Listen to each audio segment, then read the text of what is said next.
श्री काशी विश्वनाथो विजयतेतरा।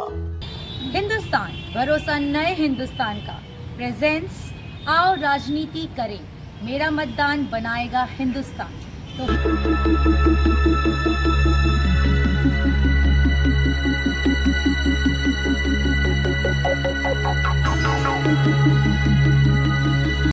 हिंदुस्तान आज आया है वाराणसी की कुछ महिलाओं से जानने कि उनका वोट देने का कारण क्या है, उनका वोट देने का मुद्दा क्या है। तो आइए जानते हैं। आपके अपने अखबार दैनिक हिंदुस्तान के इस मंच पर नगर की संभ्रांत कवयित्रियों ने खुलकर चर्चा की। प्रदेश, देश से लेकर काशी के तमाम मुद्दे इनकी चर्चा के केंद्र में रहे। ऐसा कोई भी ज्वलंत मुद्दा नहीं था जिस पर इन महिलाओं ने खुलकर अपने विचार न रखे हों।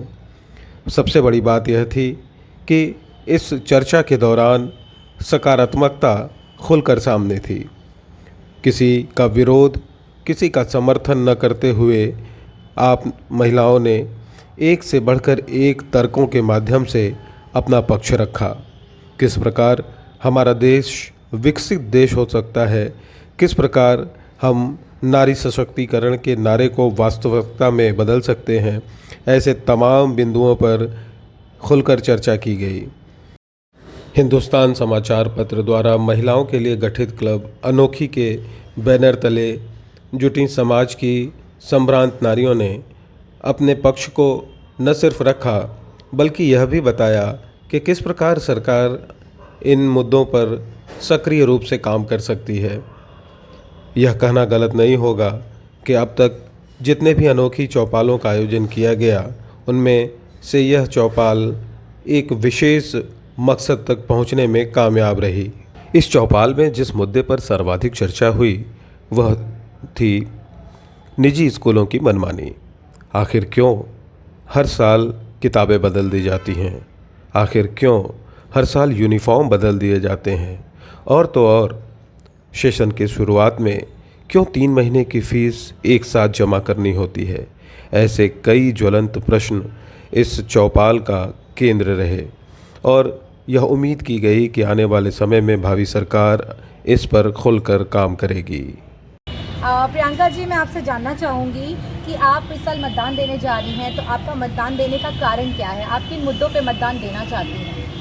पहली बात तो मतदान देने का कारण ये है कि मैं खुद को एक जागरूक नागरिक समझती हूँ, इसलिए मुझे लगता है कि हर एक मत का महत्व है और कारण ये होना चाहिए मुद्दों के हिसाब से। मैं समझती हूँ एक महिला होने के नाते महिला सुरक्षा मेरे लिए बहुत बड़ा मुद्दा है और साथ ही साथ हमारी कला, संस्कृति, साहित्य की धरोहर को संजोए रखने वाली सरकार का चुनाव मैं करना चाहूँगी। बहुत बहुत आभार। धन्यवाद।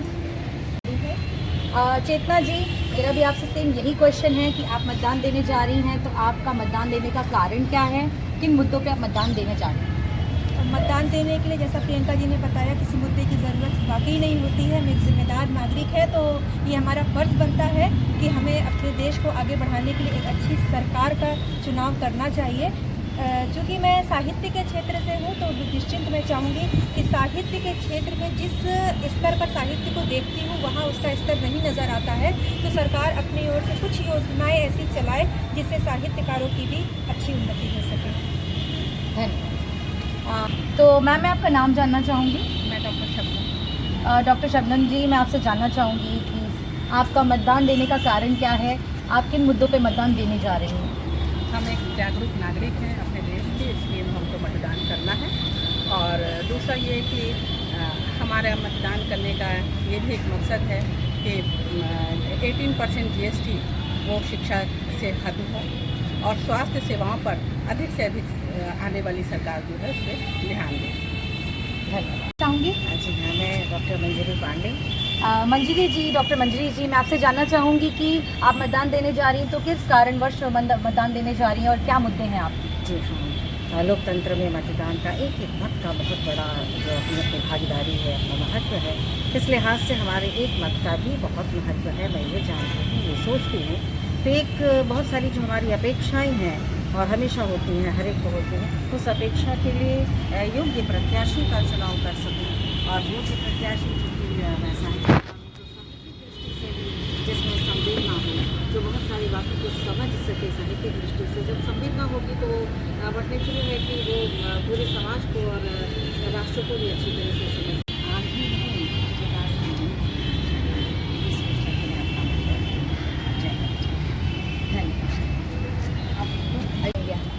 सबसे पहले तो मतदान का कोई कारण नहीं होता है। सबने पहले भी बताया कि मतदान का कोई कारण नहीं है और वास्तव में मतदान का कोई कारण नहीं।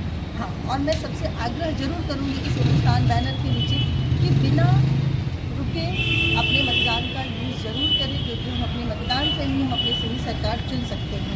हर एक मतदान बहुत बहुत बहुत ज़रूरी है और मैं अपने आगामी सरकार से यही आग्रह करूँगी कि अधिक से अधिक रोज़गार मुहैया कराएं, जिससे हमारे जो लोग हैं, जो परेशानियों से जूझ रहे हैं, ये उनसे थोड़ी कहीं भी कुछ उबर सके। होने के नाते सबको मत देना चाहिए और एक स्थायी सरकार देने के लिए मैं अपना वोट दूँगी। जो ईमानदार, जो सबसे बड़ी बात ईमानदारी की है, ईमानदार हो और देश को उन्नति के शिखर पर ले जाए। और इस मसले में मैं जो इस समय वर्तमान सरकार है या बनेगी, उनके लिए मैं अपील करना चाहती हूँ आओ राजनीति करे के माध्यम से कि शिक्षा ही एक ऐसा आधारभूत